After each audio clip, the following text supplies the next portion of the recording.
Levanta por la luz de la ellas cambian para beber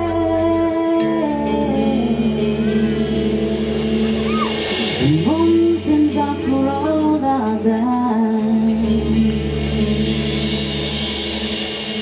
ella canta per te mi mira un bel da te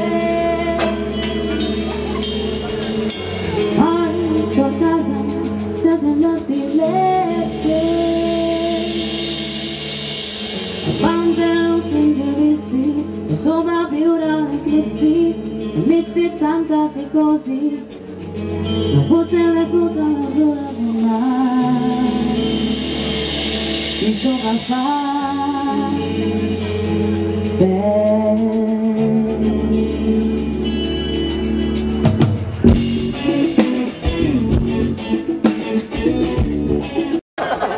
Bona tarda. Queda de col·laborar molt de tot arrel d'aquest Sant Jordi. Unes quantes coses, l'amistat amb el Yacine, dels Nur, el Cipolowski, l'amistat i a més la meva admiració a nivell musical. M'agrada molt la feina que fan, escolto els seus discos, de tant en tant li envio un missatge dient estic a la carretera, està sonant Quimel Babor, estic a punt de sortir disparat cap a vés a saber on. Hi ha molt d'acord en la música que fan. I després, arreu de la seva trucada i de la proposta, gran entusiasme. Estem molt a prop i molt sovint estem massa lluny, no? Sembla que hi hagi una barrera invisible a vegades que ens fa que no ens barregem artísticament, no? I això és molt sa. És donar naturalitat, una normalitat. Igual que quan començàvem als 90, finals dels 80, hi havia aquell procés de normalització lingüística, que era de sobte portar la llengua a tots els usos, no? Fins i tot els més grollers, fins i tot, no?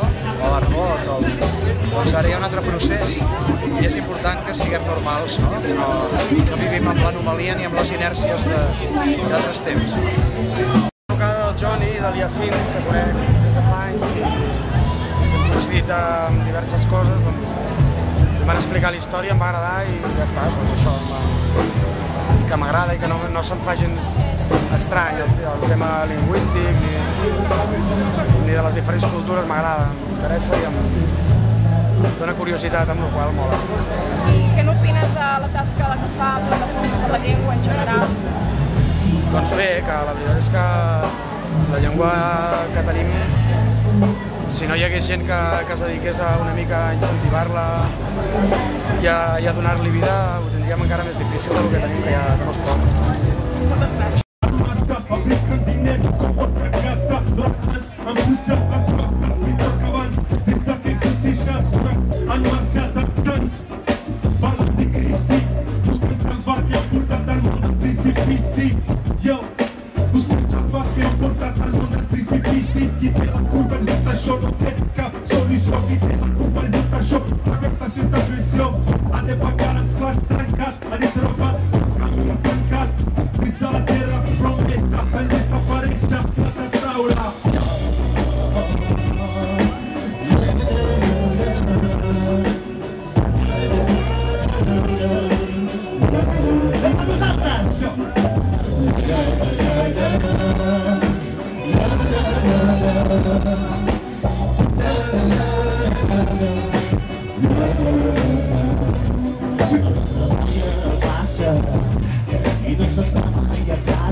signatàries d'aquesta manifest associants de persones immigrades i organitzacions de suport a les poblacions immigrades, volem compartir amb el conjunt dels ciutadans les nostres reflexions al voltant de la llengua catalana i dels elements que faciliten el procés d'inclusió social de les persones nouvingudes. Creiem que són una sèrie de punts als quals la societat catalana no pot renunciar si pretenem construir una societat justa i cohesionada. Per tot això, manifestem el següent. 1. L'arribada de gent de tot el món ha fet que en aquesta terra es parlin avui dia més de 250 llengües. Aquí vivim també en xinès, en wolof, en urdú, en quichua, en anglès, en gallec, en amazigh o en àrab. Oferim les nostres llengües i cultures d'origen per enriquir aquest país i aquest oferiment creiem que la societat catalana l'ha d'aprofitar. 2. Las administracions i institucions públiques han d'apostar per un model educatiu inclusiu que no segregui l'alumnat per motius d'origen i que potenci el reconeixement de la diversitat lingüística. El català ha de ser la llengua vehicular de l'ensenyament. Aquest fet és compatible amb que es promogui el respecte de les noves llengües que ara també són catalanes. En aquest context de diversitat lingüística, el català és la llengua que ens uneix a tots i a totes. És l'idioma amb el qual volem construir la societat i que tothom pot compartir. Per això volem que sigui la llengua comuna. En aquest sentit, els poders públics encara poden fer molt més que tothom que vulgui aprendre el català ho pugui fer. L'ús de la llengua pròpia és un dret que recull la llei. Els poders públics, per tant, han d'establir les mesures necessàries per facilitar l'exercici d'aquest dret als qui ens hem establit en aquesta terra.